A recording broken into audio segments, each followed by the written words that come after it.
நீ என்ன தப்பு பண்ண? பசுமை புரட்சி பண்ணாங்க, புருஷான்ட்டாங்க. ஏய், பசுமை புரட்சி பண்ணா தமிழக அரசுல அவார்டு எல்லாம் தருவாங்க. நீ என்ன அப்படி பசுமை பண்ண? கஞ்சா செடி வளர்த்தங்க. அப்படிங்க நாதாரி நாய. பச்சையா இருக்கிறதெல்லாம் பசுமையாடா? அதான்டா நாட்டையே கெடுத்து குட்டிச்சவராக்குனது.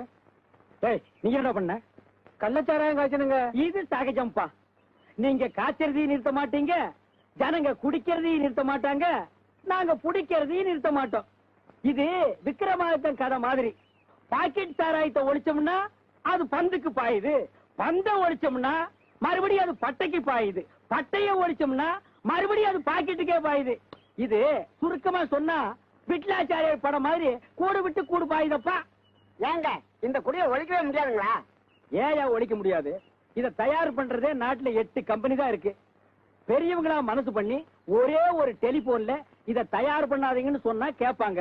அதை விட்டுட்டு 80 கோடி ஜனங்க கட்டி தனித்தனியா போய் நீங்க குடிக்காதீங்க தப்புங்க, நீங்க குடிக்காதீங்க தப்புங்க, நீங்க குடிக்காதீங்க தப்புங்கன்னா எவையா கேட்பான்?